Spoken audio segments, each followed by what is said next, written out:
and today I'm doing a video on therapists. We see a lot of stuff online. How do I pick a therapist? My therapist said this, and it it really can be difficult. So I want to cover some base things.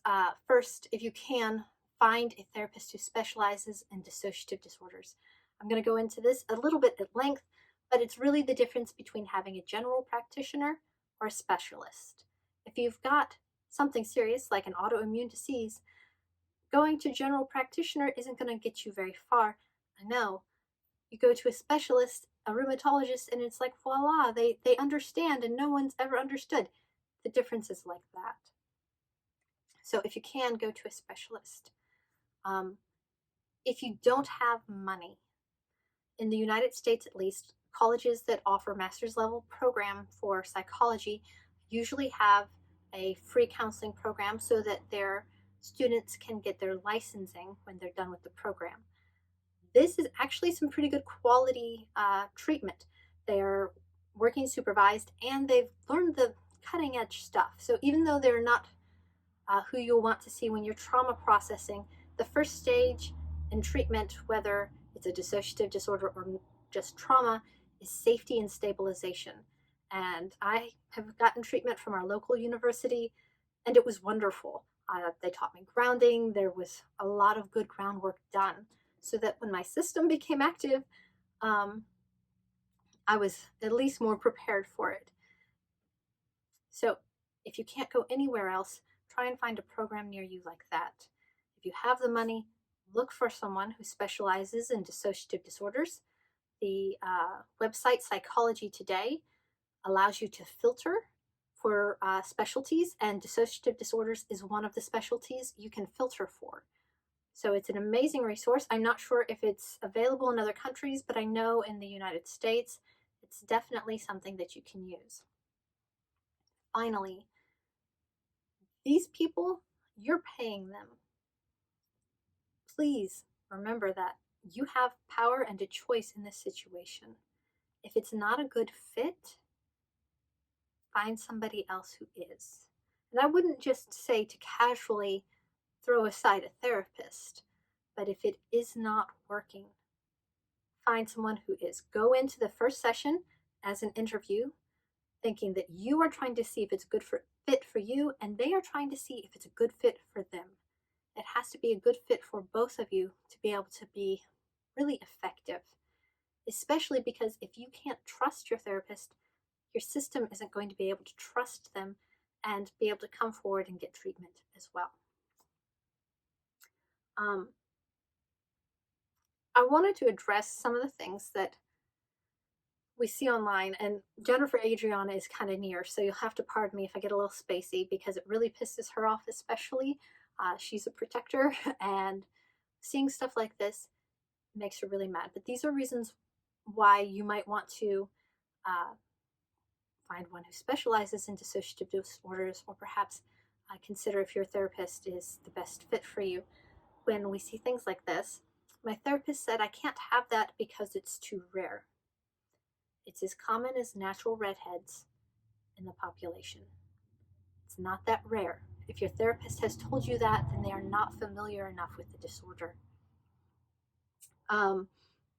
Also, my therapist only wants to talk to the host, the core, the original, whatever.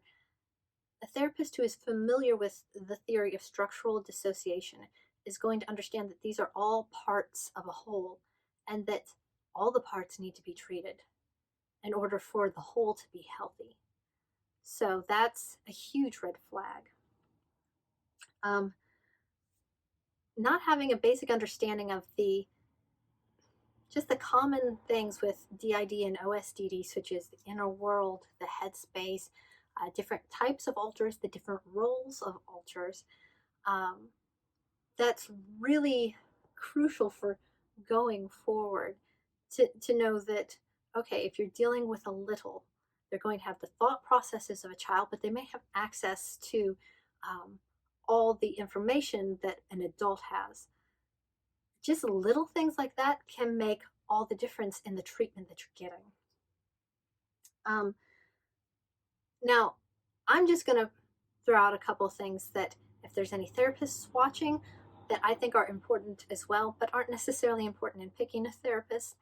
If you're treating someone who has a dissociative disorder, make sure you're familiar with attachment styles as well, because in order to develop D.I.D or O.S.D.D, you have to have a disorganized attachment style. And that really will play into treatment and their relationships with people in the world, how they relate with spouses or friends or siblings. Um, it's it's a huge deal. So I really think that therapists are need to be familiar with that in general, but especially for the treatment of dissociative disorders. Um, and so I was talking to a therapist who didn't know that we were a system, part of the reason I'm making this video. And they were like, yeah, I suspect so and so maybe has DID, and we're just going to go ahead and start EMDR. And I was like, no. So if you're dealing with someone you suspect has a dissociative disorder, they really need to be, them and their parts, at a place of safety and stability before you start trauma processing. The whole system has to be in agreement, because so many systems online will post about they started something like EMDR and it triggered all kinds of stuff, flashbacks, memories the host wasn't aware of, alters the host wasn't aware of. A lot of systems have been thrown into instability by starting something like EMDR before they were ready, or before someone, or with someone who was not really trained with dissociative disorders and didn't know how to handle what was brought up. And also, there's a difference between naturally occurring DID systems and O.S.D.D systems and programmed systems. So some people develop the disorder by naturally being exposed to abuse, naturally occurring. But then there are people who are ritually abused, who are purposefully programmed, is what they call it, into having this disorder. And the treatment techniques that you use for naturally occurring systems are not, they're programmed to be resistant to those treatment techniques. So if you're a therapist and you think you have someone with a dissociative disorder, please, there's so much homework and research to do if you're going to continue to care for them. My therapist and we didn't know that I had a dissociative disorder starting in.